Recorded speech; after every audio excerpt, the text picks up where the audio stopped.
Hello and welcome back to my YouTube channel. Today discuss Judith Wright, New England. Okay, so first of all, introduction, channel and publication. New England is a post-colonial poem. Post-colonial means related to the effects of colonial rule. Okay, by Judith Wright, first published in her poetry collection, The Moving Image, 1946. The poem explores the ethical implications. Ethical means moral implications. Okay, implication means consequences of European settlement in Australia, written from a settler descendants perspective. The poem combines lyrical expression, lyrical means musical, okay, and emotional, with historical consequences, consciousness. Okay, historical means past related, and consciousness means awareness. Okay, to expose the violence and suffered by indigenous Australians. So the background: Judith Wright was an Australian poet deeply concerned with colonial history. Okay, and indigenous disposition means loss of land. Okay, disposition, loss of land. As a descendant of early settlers, she experienced inherited guilt. Inherited means passed down, guilt means same. Okay, for colonial violence. The New England region, although admired for its natural beauty, was historically marked by frontier massacres. Frontier means settlement border, massacres means mass killings. Okay, the poem challenges the doctrine of terra nullius. Terra nullius means land belonging to no one. Okay, so the simple summary: the poem opens with a description of the calm, beautiful New England landscape. However, beneath this surface lies a violent colonial past. Violent means brutal. Okay, past means history. The land retains a memory of suffering, okay, caused by the displacement of indigenous people. Although official history remains silent, the land becomes a silent witness to past atrocities. The speaker recognizes that present comfort rests upon historical injustice. Okay, so focus on the poem.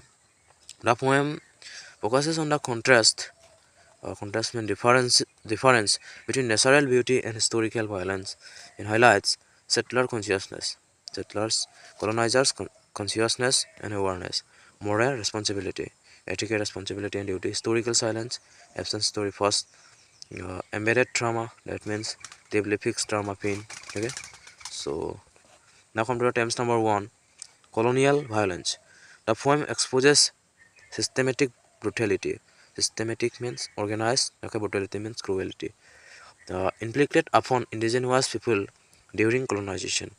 Settler guilt. The speaker expresses ancestral guilt. Ancestral means forefathers, okay, guilt means shame, and acknowledge responsibility for historical wrongdoing. Okay, then the next is silence and erasure.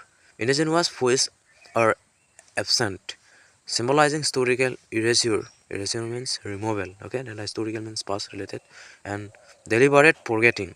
Deliberate means intentional, and forgetting means ignoring. Land as memory. The land acts as a repository of memory. Repository means storehouse. Okay, then a memory means remembrance, and preserve suppressed history. In a post-colonial critique, the poem affects. The poem offers a revisionist perspective. Revisionist means re-examined okay, then the perspective means viewpoint, and questions colonial myths. Okay, so the counter argument, some critics argue that some overemphasizes settler guilt.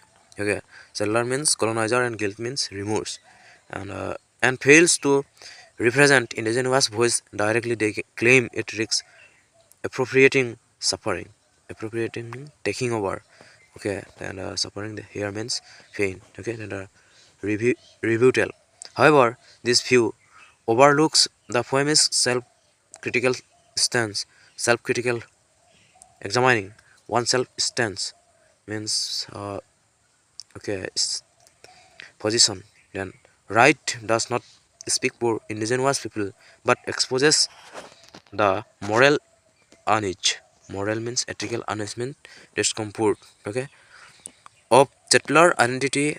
The silence is therefore meaningful rather than negligent. That's it.